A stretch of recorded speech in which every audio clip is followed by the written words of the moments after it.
Welcome back to Keerthi Sowmi's kitchen. இன்னைக்கு வீடியோவில் ஒரு வறுவல் ரெசிபி மட்டன் சுக்கா தான் செய்ய போகிறோம். ரொம்ப சூப்பரான டேஸ்ட்டில் இருக்கும்.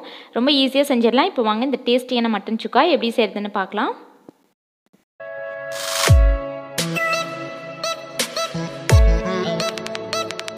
ஃபஸ்ட் இதுக்கு மட்டன் வேக வச்சுக்கலாம். ஸ்டவ் ஆன் பண்ணி குக்கர் வச்சுருக்கேன். இதில் ஒரு 3/4 கிலோ மட்டன், இது கூட ஒரு 1/2 டீஸ்பூன் மஞ்சள் தூள், 1 டீஸ்பூன் உப்பு சேர்த்து இது கூட தண்ணி சேர்த்து மட்டன் வேக வச்சுக்கலாம். குக்கர் லிட் க்ளோஸ் பண்ணி விசில் போட்டுடலாம். நீங்கள் வாங்குகிற மட்டன் பொறுத்து விசில் எக்ஸ்ட்ரா கூட வச்சுக்கோங்க. நான் ஒரு 20 விசில் வச்சு எடுத்துக்கிறேன். மட்டன் நல்லா சாஃப்டாக வெந்துடும். நீங்கள் மட்டன் வச்சு வெறும் சுக்கா மட்டும் செய்கிறீங்கன்னா கொஞ்சம் நேரம் மட்டனை வதக்கிட்டு அதுக்கப்புறமா தண்ணி கம்மியாக சேர்த்து வேக வச்சுக்கோங்க. இந்த தண்ணி வச்சு மட்டன் குஸ்கா வீடியோ போட்டிருக்கோம். அந்த வீடியோட லிங்க் டிஸ்கிரிப்ஷனில் இருக்குது. ரொம்ப சூப்பராக இருக்கும் பிரியாணி டேஸ்ட்லேயே. பார்க்காதவங்க பாருங்கள். இப்போ வெந்திருக்க மட்டன் நல்லா தனியாக எடுத்து வச்சுக்கலாம்.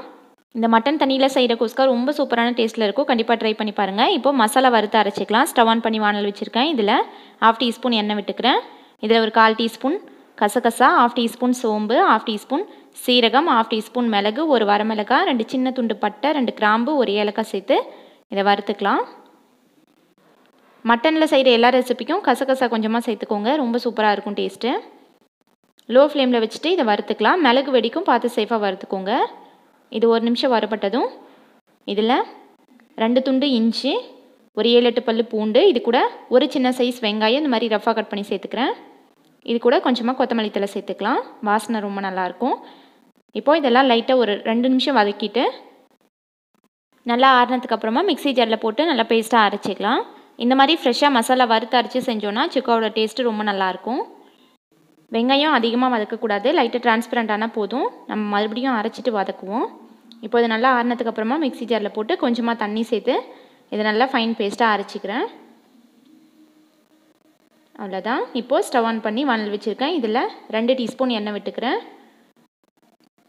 இதில் ஒரு சின்ன சைஸ் வெங்காயம் நல்லா பொடியாக கட் பண்ணி சேர்த்துக்கிறேன். இது 1 நிமிஷம் வதக்கினதுக்கு அப்புறமா இதில் ஒரு கொத்து கருவேப்பிலை, இது கூட அரைச்சி வச்சுருக்கோம்ல அந்த பேஸ்ட்டு சேர்த்து வதக்கிக்கலாம்.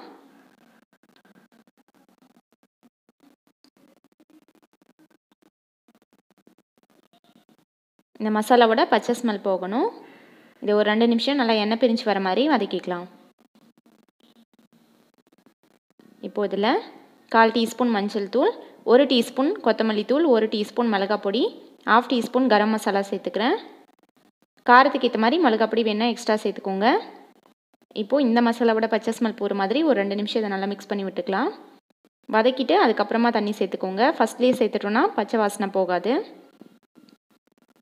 கொஞ்சமாக தண்ணி சேர்த்துட்டு இதை நல்லா மிக்ஸ் பண்ணி விட்டுக்கலாம் அடி பிடிக்காமல். இப்போ இதில் வேக வச்சுருக்கோம்ல அந்த மட்டன் நல்லா சேர்த்துக்கிறேன். சேர்த்துட்டு நல்லா மசாலா கூடயே மிக்ஸ் பண்ணி விட்டுக்கலாம். இது கூட உங்களுக்கு வேணும்னா ஒரு சின்ன சைஸ் தக்காளி நல்லா பொடியாக கட் பண்ணிவிட்டு அதை வதக்கிட்டு அதுக்கப்புறமா கூட மட்டன் சேர்த்து வதக்கிக்கலாம். இப்போது இது கொஞ்சம் ட்ரையாக இருக்குது. கொஞ்சமாக தண்ணி சேர்த்துட்டு நல்லா கலந்து விட்டு மூடி போட்டு இன்னும் கொஞ்சம் நேரம் வேக வச்சுக்கலாம். நம்ம சேர்த்துருக்க மசாலாலாம் மட்டனுக்குள்ளே நல்லா இறங்கணும். அதனால மூடி போட்டு இன்னும் கொஞ்சம் நேரம் வேக வச்சுக்கலாம். ஒரு 2 மினிட்ஸ் சிம்லேயே வச்சு வேக வச்சுக்கலாம். இப்போது சுக்காவுக்கு கொஞ்சமாக உப்பு சேர்த்துக்கலாம். ஆல்ரெடி மட்டன் வேக வைக்கும் போது உப்பு சேர்த்துருக்கோம். அதனால் டேஸ்ட் பண்ணிவிட்டு வேணும்னா சேர்த்துக்கோங்க. இப்போ இதை ஓப்பன்லேயே வச்சு நல்லா மிக்ஸ் பண்ணி விட்டுக்கலாம். இந்த தண்ணியெல்லாம் நல்லா சுண்டி ட்ரை ஆகணும். இந்த அளவுக்கு ட்ரை ஆனதுக்கு அப்புறமா லாஸ்ட்டாக இதில் கட் பண்ண கொத்தமல்லி தழை சேர்த்துட்டு இது நல்லா கலந்து விட்டு ஸ்டவ் ஆஃப் பண்ணிடலாம். அவ்வளோதான், நம்மளோட டேஸ்டியான மட்டன் சுக்கா சூப்பராக ரெடி ஆயிடுச்சு. இந்த ரெசிபி நீங்களும் ட்ரை பண்ணிவிட்டு ஃபீட்பேக் கமெண்ட்ஸில் சொல்லுங்கள். இந்த வீடியோ பிடிச்சிருந்துச்சுன்னா லைக் பண்ணுங்கள், ஷேர் பண்ணுங்கள். கீர்த்தி சௌமிஸ் கிச்சனை சப்ஸ்கிரைப் பண்ணுங்கள். தேங்க்ஸ் ஃபார் வாட்சிங்.